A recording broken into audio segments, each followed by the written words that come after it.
So Donald Trump did a bit of a bombshell on the Hollywood industry. I don't know if you're aware of this, Bo, at all. But Donald Trump says Yeah, he's pursuing saw it.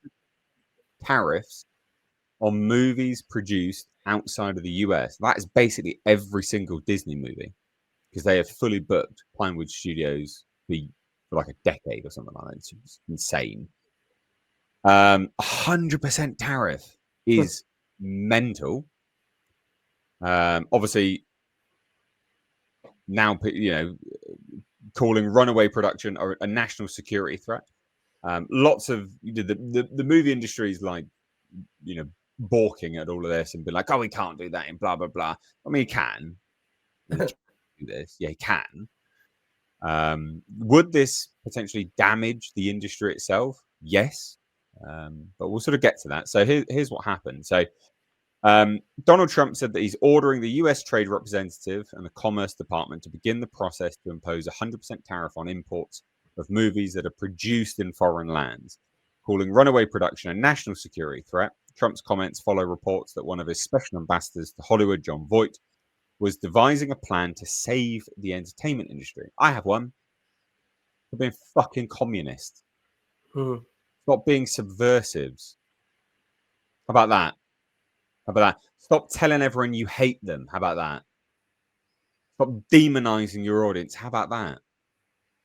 There you go. There's a plan. That'll work.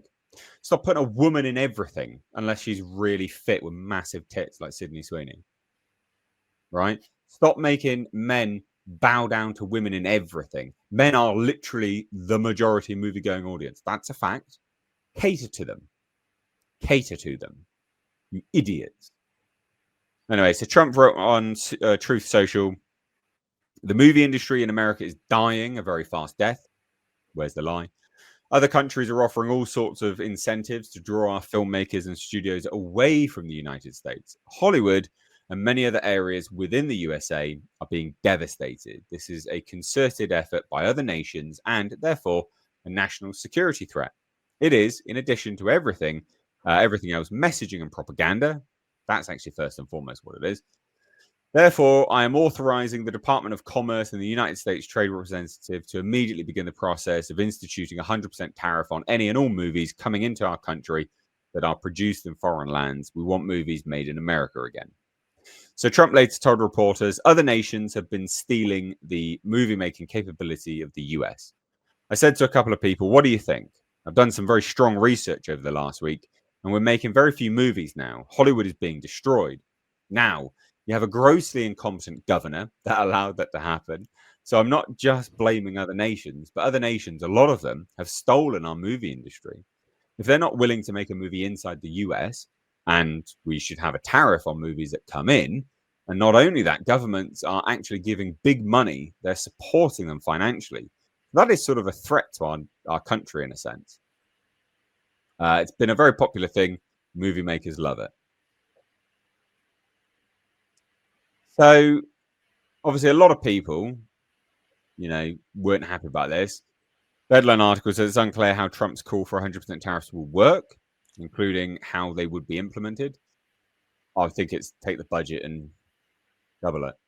I think it's that simple, really, to be honest. But all right.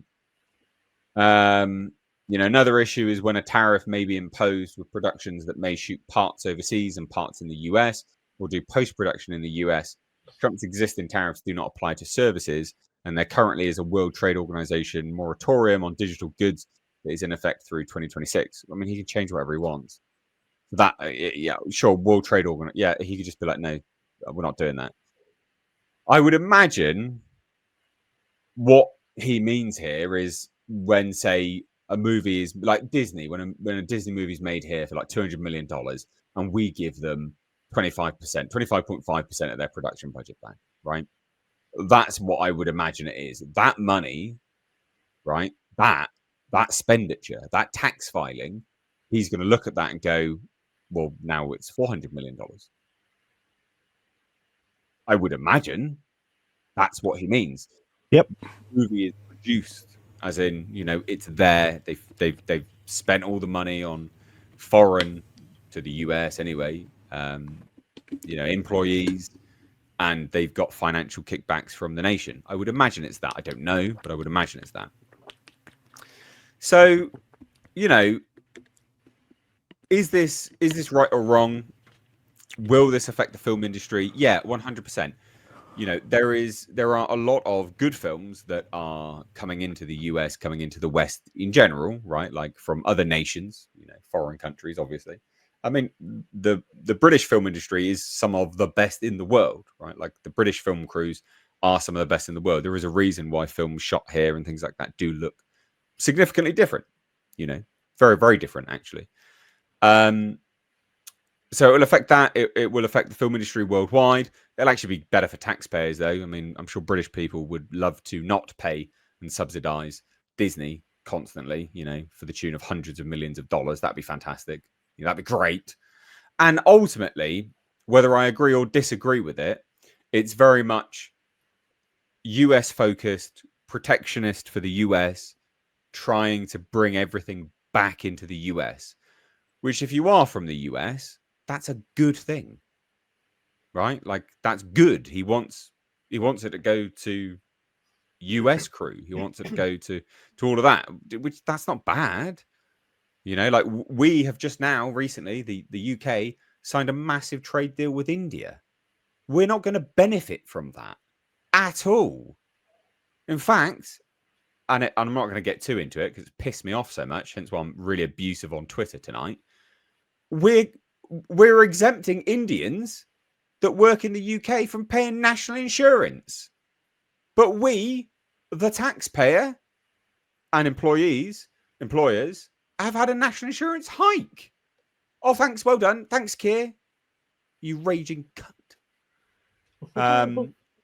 Anyway, sorry. So I would prefer, you know, the point is trade, right? Trade and being a bit protectionist. I would appreciate if my government was a bit more protectionist about things, but they're not. They're like, oh well, you know, people that go to India won't have to pay tax either. No one wants to go to India. No Brit wants to go to India. What are we talking about, you pleb? How many Brits go work in India? No one. They shit in the street. It's gross, and women get raped. It's nasty. Anyway, digress ever so slightly from Hollywood and Trump. But the unions love it.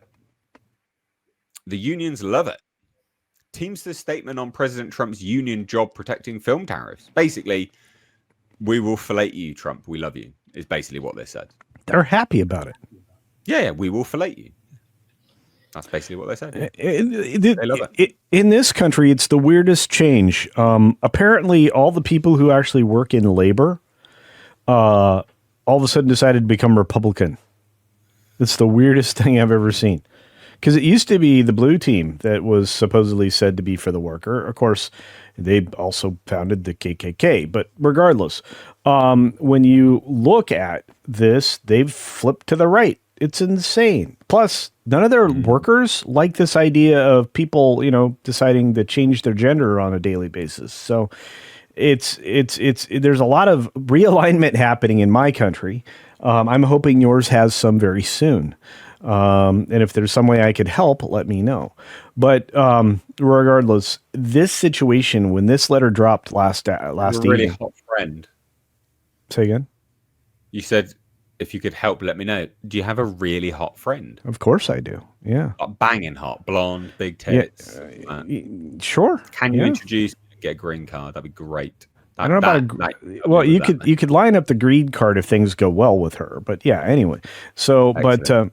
But look. When you look at this, when you look at the tariffs, it's only going to benefit labor here, and the number of labor unions that are involved in film production are it's enormous. It's everybody that works on a film set in the United States is paid. And they get paid, and it's a good thing. So they're often working multiple different things, one after another, and they're just constantly banging out money on their contracts. If these contracts go away, as they have been, consider this: Film LA did a study, found that they've fallen off to under 50% usage on sound stages alone. That tells me they're in desperate circumstances because their productions are being sent over to you lot. Yeah. And the reason well, that films look different from the UK, by the way, in the UK, is because you guys don't know what the sun is. Ha ha ha ha ha. No, well, Amazon has literally just bought a whole movie production plot, basically, in the UK. Shrivenhampton or something. I can't remember the bloody name, but it's very famous.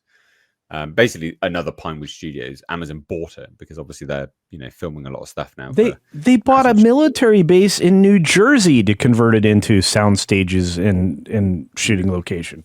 Netflix / Amazon, not at Netflix, Amazon / whatever. I mean, maybe that was Netflix, but I think it was Amazon. All I'm telling you is these other guys are like buying shit everywhere in the globe to make productions. And how do we protect our people here in the States? We put a tariff on it. And a lot of people are like, there's no way to like enforce that. I'm like, are you kidding? The UK makes them like fill out a bunch of forms and shit. We know down to the dollar what they're spending over there. Thank you for that. Yeah, they can enforce it if they want to. There's two things I would say about this, because when I first saw this in the news cycle a few days ago, or at the end of last week or whatever it was, two things sprung to mind. One, on the face of it, got no problem with it. If you're an American protectionist, then it's good. Keep jobs in America. Good on you. Yeah, no problem with that. All power to you if you're an American and that's how you look at the world. Fine, good, yeah. Also, from our point of view, yeah, our taxpayer money will stop going to subsidize Disney or whatever. Yeah, good. Good then, fine, yeah. So there's that level to it. The other level, though, is, I think, is that Trump sort of fundamentally, and I'm sort of vaguely pro-Trump and pro-MAGA. When we did the American-US live stream, I had a MAGA hat on and stuff. But I think Trump's fundamentally missed the point, because he's saying the problem that he's trying to address is that the American movie industry is dying. Mm. Now, I would say, and people aren't going to the cinema or whatever, and on and on and on. You won't fix that by making sure the production is somewhere in the continental United States. People aren't going to the cinema as much because the films are shit. Doesn't matter if the film stage is in Sussex or California, because the writing is subversive dog shit. So you could put a tariff of 1,000% on it, and every single shot of every film is in America. Yeah, and if the writing is subversive dog shit, people won't go and watch it still. So on one level, good on Trump, well done, yeah, all power to you. On another level, it's sort of silly. You're not going to fix the problem by doing that. Well, actually, it could. There will be an answer eventually to that question, Bo, of whether or not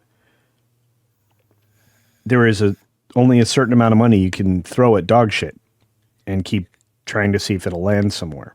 Right. Studios won't survive. I mean, if they continue the same road they're on now. I was just going to say, of course, it's possible. Like you say, yeah, they could turn it round, but I think just by doing a tariff like this isn't probably the way to do it. I mean, if you remember back, well, none of us are old enough, but back in the 50s, back during the Cold War, they would sometimes have things like quite stringent, or even before the war, even there'd be quite stringent things about what you could and can't do. Right? They would have laws against, if anything was too commie, it wouldn't get past a certain board. Yeah. And stuff. Right? Nowadays, after the 60s and the 70s, all that was considered authoritarian, or all of that was sort of considered more and more to be censorship type thing. Yeah, censorship, and censorship of any form is bad, right? That argument. Well, we end up in a world now where they're sort of trying to sexualize. There is censorship. I mean, you guys are forced to actually speak a completely other language. You're not allowed to call out the BS of the your political parties. I mean, see what happens when you send a tweet that's negative to Keir Starmer. States, dude.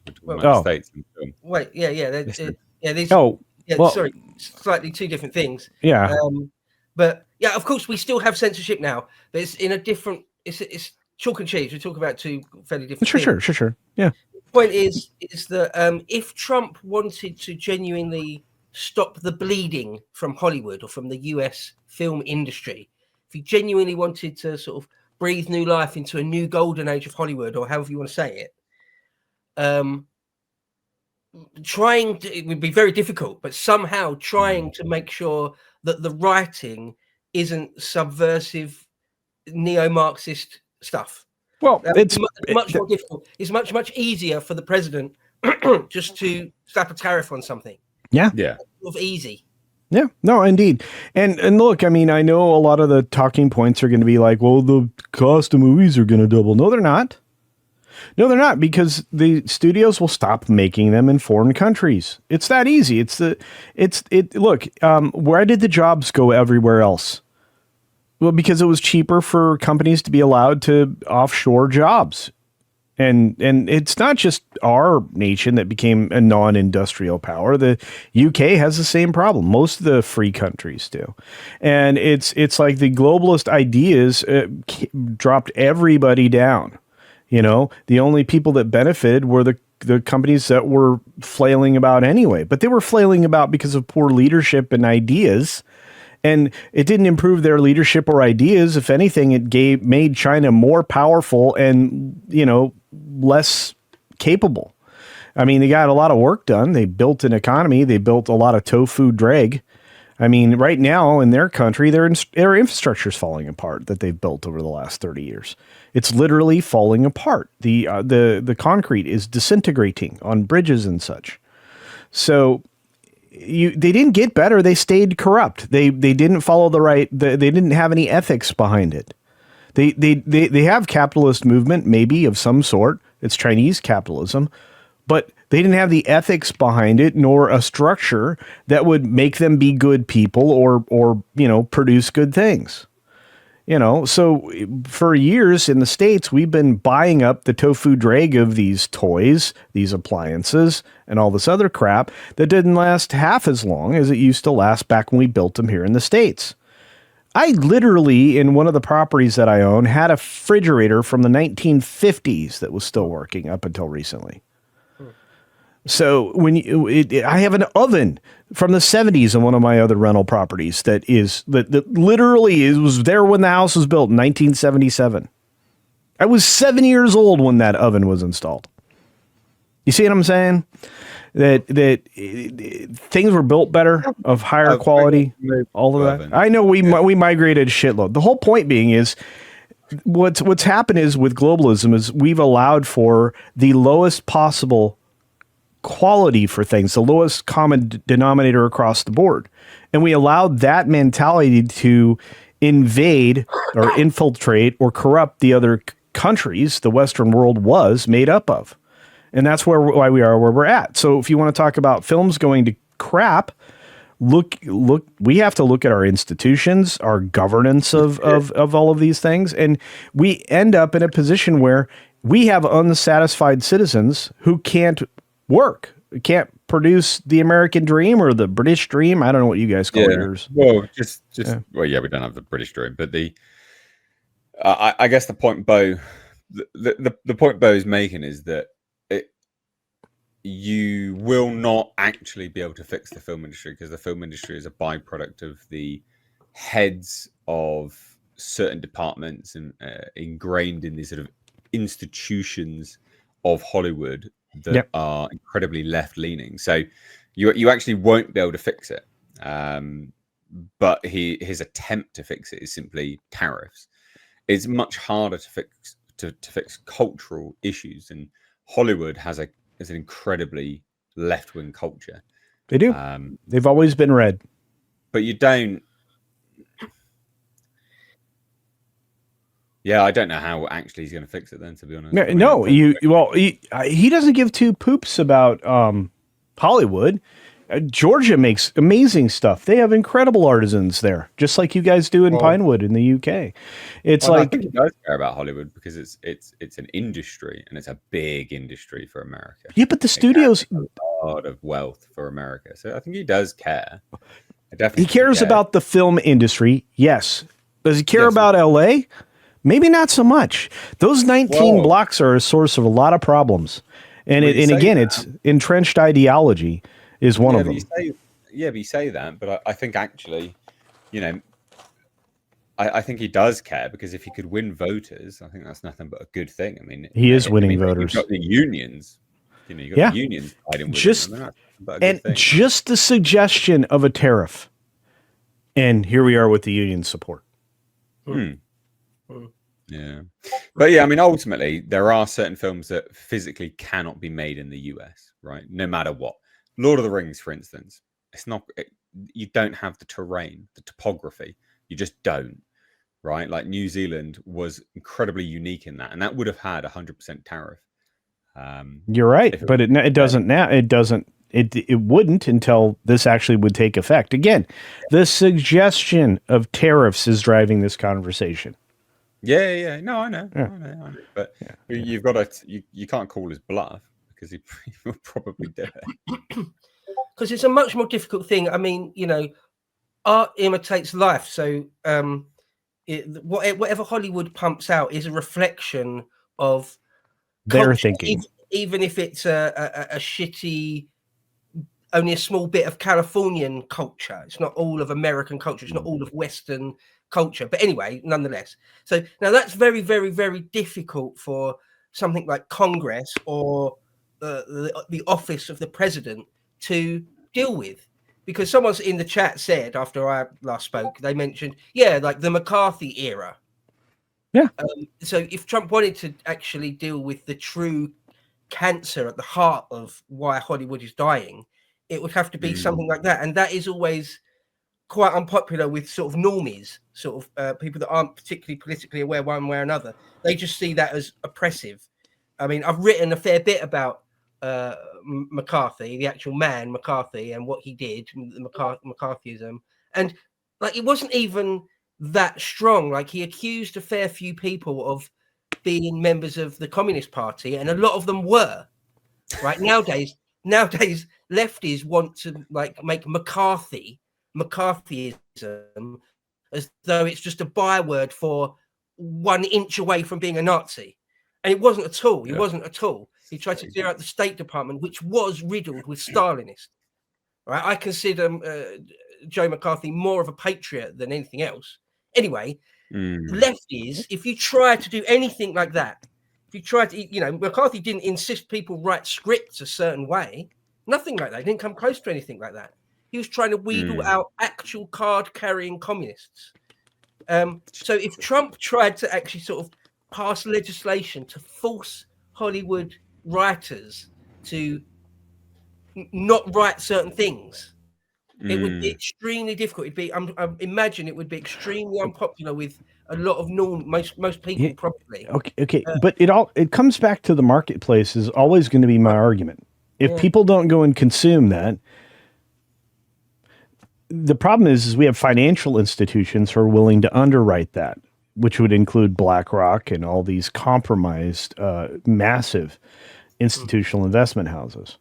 So, eventually somebody will wake up and realize their retirement money is being blown on all these commie shit in Hollywood. And that's ultimately the problem. But here, we turned off the taps. U.S. aid, not going to give Hollywood more money. All these other institutions. Look, I discovered and wrote an article for That Park Place this week. Actually, I think it just dropped this morning. About the fact that the film New York, again, like film LA, is the same tax incentive kind of a laden situation in New York City. And since 2017, they've spent $111 million on like 10 TV shows. For example, they actually underwrite Saturday Night Live, with these tax benefits.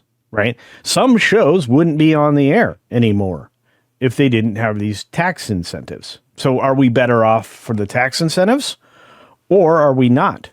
And anytime you run a study on this, there's an opposing study that comes up right after saying these tax incentives do not produce any more money for your city, county, state government, because writing it off against the dollar, what it costs to actually do the production isn't the issue. It's what is spent, what tax revenues are gained, what other things are done, the ancillary things that are around it.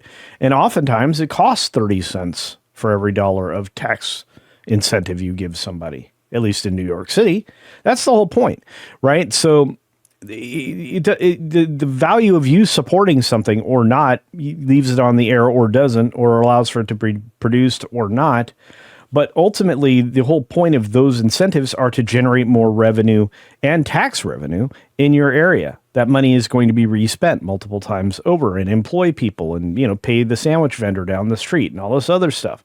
Except it doesn't ever work that way. You have great plans. There's great schemes. They've been doing these for a long time, but it doesn't really benefit anything. If so, $800 million coming out of, the LA Film LA Fund or whatever the tax incentive programs are in the Hollywood area would be of great benefit to all of these studios. But if they're going to just make the same garbage, if they're going to go make most of what they're making and take your tax incentive for what they can write off there, what are they doing? Who are they employing? What really changes? Not a lot. So anyway, just a conversation. Well, it'll be interesting to see where this goes.